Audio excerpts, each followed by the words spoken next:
Te voy a contar cómo empezó todo, pero te advierto desde ya que no vas a querer creerme. Nadie lo hace. Yo tampoco me creí capaz de vivir algo así, hasta que la casa me enseñó que hay cosas que es mejor no cuestionar. Verás, todo comenzó cuando, por necesidad más que por gusto, terminé comprando una casa vieja en una colonia de esas que no salen en los mapas turísticos. Una de esas zonas donde las banquetas están rotas, los perros flacos vagan en manada, y la luz de los postes tiembla como si también tuviera miedo. No era una ganga, era una maldita risa. Barata más no poder.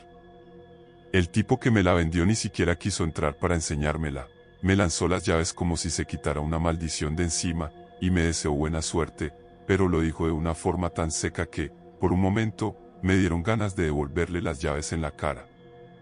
Claro que los vecinos no tardaron en soltar sus historias. Que si antes allí vivía una bruja, que si la casa estaba maldita, que si los muertos no descansaban en esa tierra.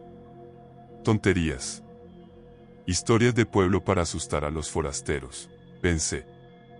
Les agradecí con una sonrisa hipócrita y me dediqué a instalarme, convencido de que lo peor que podría encontrar serían cucarachas y tuberías oxidadas. Pasaron los primeros días entre polvo y muebles apilados como cadáveres olvidados. El aire dentro de la casa era espeso, como si no se hubiera movido en años, pero tampoco era algo que me preocupara. Lo atribuía a la falta de mantenimiento. Cuando por fin decidí meterle mano al patio, que era más bien un baldío seco y enmarañado, fue que las cosas empezaron a ponerse raras. Con pala en mano, me puse a limpiar el terreno. El sol caía a plomo y el suelo, reseco y agrietado, parecía exhalar un calor podrido. Entre la maleza descubrí pequeñas cruces torcidas, hechas de ramas secas amarradas con lo que parecía hilo de cáñamo podrido. También había montículos de tierra ligeramente hundidos, alineados de forma irregular, como tumbas improvisadas. Mi primera reacción fue reírme. Pensé que algún loco del barrio había enterrado a sus mascotas y había querido hacer un pequeño cementerio de jardín. Hasta me pareció tierno en su rareza. Seguí escarbando, removiendo las cruces con una mezcla de burla y desgano, cuando escuché que alguien me llamaba. Me giré y vi a un anciano parado del otro lado de la barda baja, mirándome con unos ojos grises y apagados que parecían ver más allá de la piel. Me dijo, sin levantar mucho la voz, que mejor dejara eso en paz, que en esa colonia las cosas se enterraban por una razón. No se acercó, ni siquiera tocó la barda, como si el simple hecho de estar demasiado cerca de los montículos le causara repulsión. Yo, como buen escéptico terco, le agradecí su consejo con una sonrisa falsa y seguí trabajando, pensando que era otro viejo supersticioso que veía fantasmas en cada sombra. Terminé la limpieza al caer la tarde, sudando y molesto porque apenas había avanzado algo entre tanta raíz y tierra endurecida.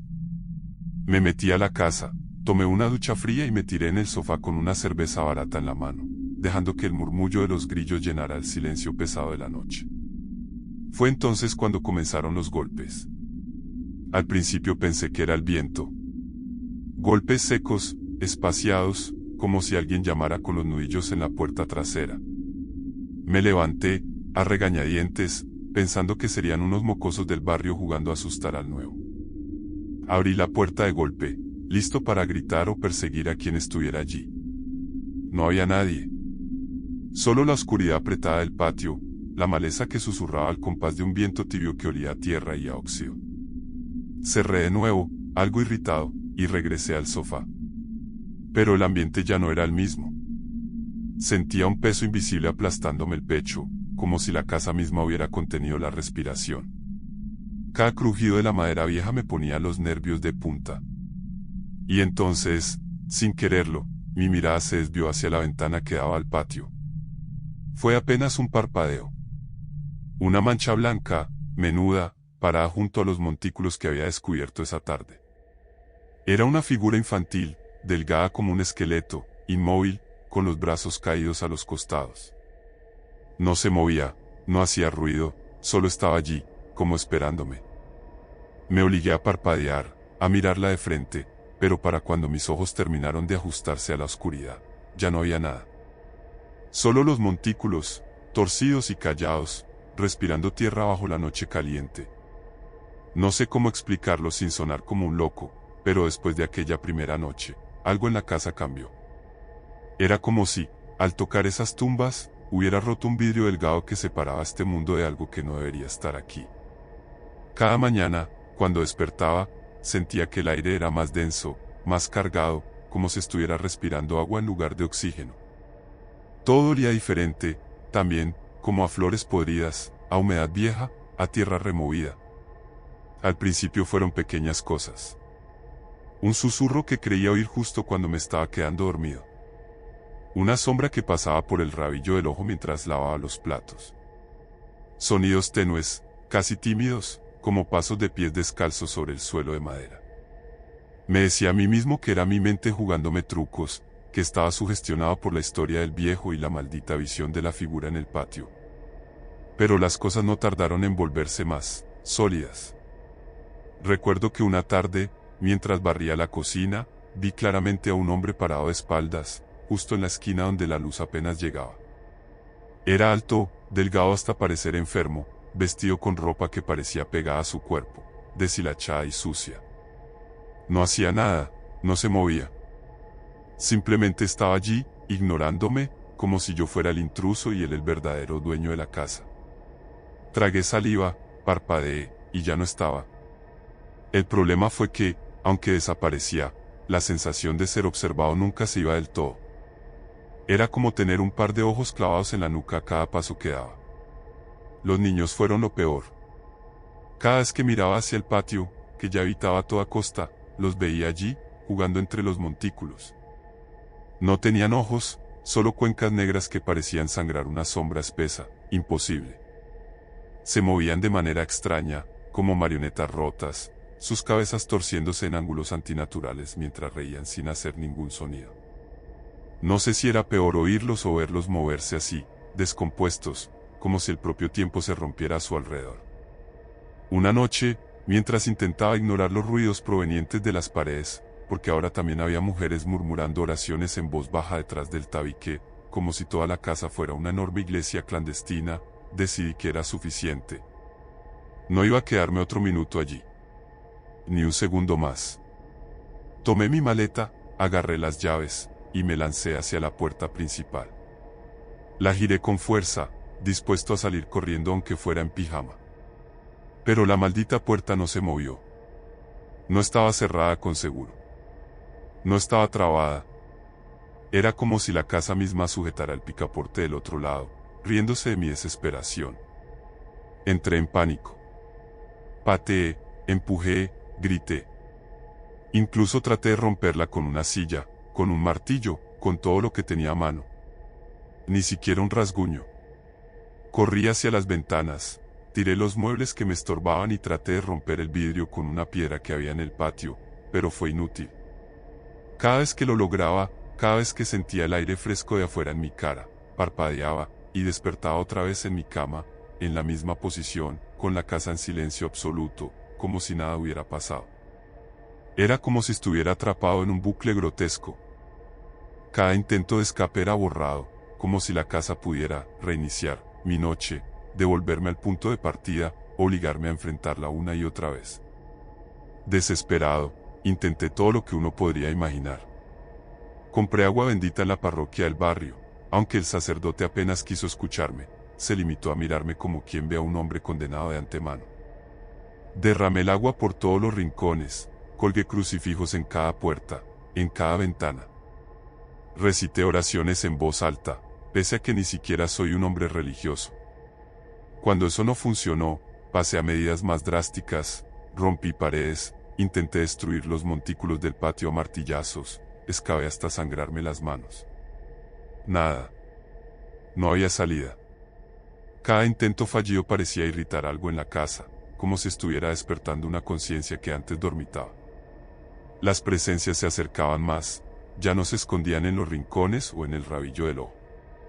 Ahora se sentaban al borde de mi cama. Se arrastraban bajo las sábanas. Me susurraban en sueños palabras que no entendía, sonidos llenos de odio y de hambre. Fue entonces, en medio del insomnio y el terror, que tuve esa visión. No fue un sueño. Era demasiado vívido, demasiado real para hacerlo.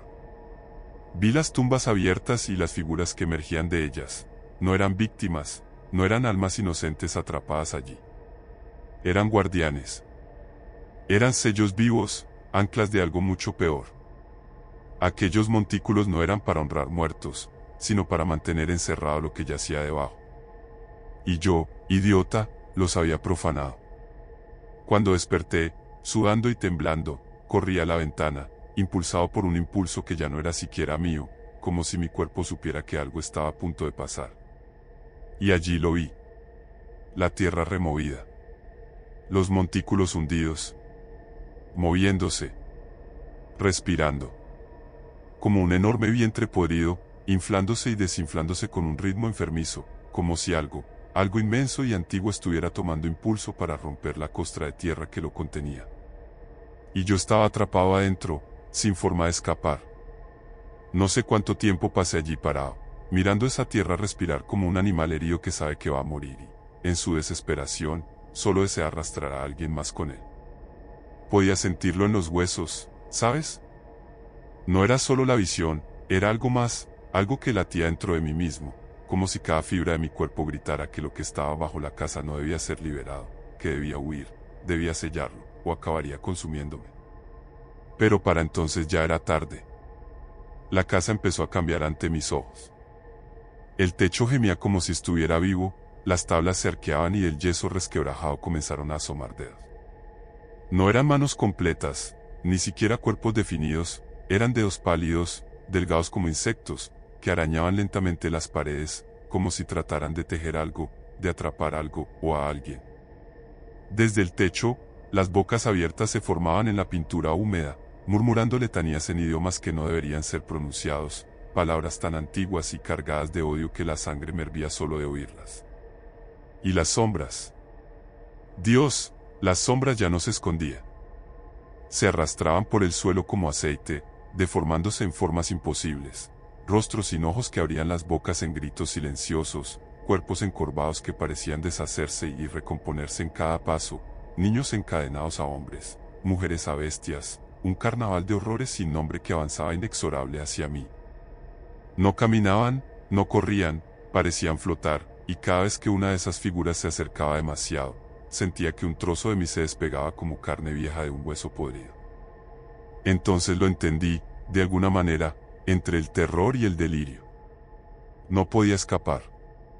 No había salida verdadera, no mientras las tumbas permanecieran abiertas, mientras los guardianes que protegían este mundo estuvieran muertos, dispersos, profanados. O sellaba de nuevo el umbral, o tendría que ofrecer algo a cambio. Algo de igual peso. Mi alma. Mi vida. Y te juro que por un momento lo consideré. No por valentía, no por altruismo, sino porque el miedo era tan grande que incluso la muerte parecía un escape dulce comparado con lo que sentía que venía detrás de esas paredes temblorosas. Pero no quise morir allí. No como un estúpido anónimo que liberó algo peor que la muerte sobre el mundo. Corrí como un animal herido hacia la cocina, buscando cualquier cosa que pudiera servirme.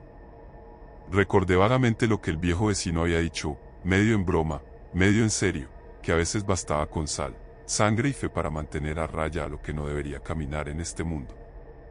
Me aferré a esas palabras como un náufrago a un pedazo de madera. Encontré un saco de sal vieja en la alacena, su contenido endurecido en grumos bajo la humedad. Me rompí la mano con la orilla de la mesa, abriéndome la piel hasta ver la carne y la sangre brotar como una fuente rota. No sentí dolor, no en ese momento, solo urgencia. Dibujé torpemente círculos en la tierra removida, mientras los susurros se volvían gritos y los dedos saliendo de las paredes se agitaban, desesperados, tratando de atraparme. Recitaba lo que se me venía a la cabeza, frases rotas, oraciones inventadas, plegarias a santos que ni siquiera sabía si existían. No había un manual. No había una certeza. Solo había miedo, y la intuición de que tenía que terminar antes de que la última respiración del suelo se transformara en algo peor. Las sombras se arremolinaban a mi alrededor, rozándome, arañándome la ropa, haciéndome tropezar. Una de las bocas del techo se abrió justo sobre mí, dejando caer una baba negra que me quemó la piel como ácido. El olor era insoportable, una mezcla de podredumbre, sangre vieja y algo químico, como óxido y muerte. No sé cómo logré terminar el círculo, pero cuando mi sangre manchó el último puñado de sal y cerré el último trazo con un rezo desesperado, algo cambió. Un sonido gutural, como un gemido de 1000 gargantas rotas, retumbó desde debajo de la casa. El suelo tembló, el aire se volvió frío como un invierno absoluto, y las figuras retrocedieron, retorciéndose como insectos en una sartén caliente. La casa misma pareció encogerse sobre sí misma, temblar en sus cimientos como si luchara contra algo invisible. La puerta principal, aquella que ni con hachazos había podido mover, se abrió con un chirrido lento, como un suspiro de alivio, o un último aliento de algo que moría. No lo pensé 2 veces. Corrí como nunca en mi vida. Cada paso me arrancaba un dolor insoportable de los músculos, la sangre me chorreaba de las manos, de la frente, de las heridas abiertas por la desesperación. Atravesé el umbral sintiendo que a cada zancada alguna de esas cosas me rozaba la espalda, tratando de atraparme para siempre. Cuando crucé la verja del jardín, me atreví a mirar atrás. La casa se encogía, como si estuviera colapsando en sí misma, tragándose no solo sus paredes y su tejado, sino también aquellas presencias que había liberado. No era un derrumbe físico. Era más bien como ver un cadáver ser devorado desde adentro por una infección invisible. Corrí hasta caer exhausto en el asfalto agrietado de la calle, sin aliento, con el corazón golpeándome tan fuerte que pensé que me iba a reventar el pecho. El mundo afuera seguía su curso normal. Autos pasando a lo lejos. Una brisa fría de otoño. Nada parecía saber lo que había ocurrido en esa casa olvidada en un rincón cualquiera del mundo. Ahora, cada vez que paso frente a un letrero de "se vende" o "oferta especial", me acuerdo de aquella noche. Y lo digo en serio, como un consejo de vida: si alguna vez ven una casa demasiado barata, no pregunten por qué. No llamen al número en la pancarta. No piensen que tuvieron suerte. Déjenla en paz. Déjenlos en paz.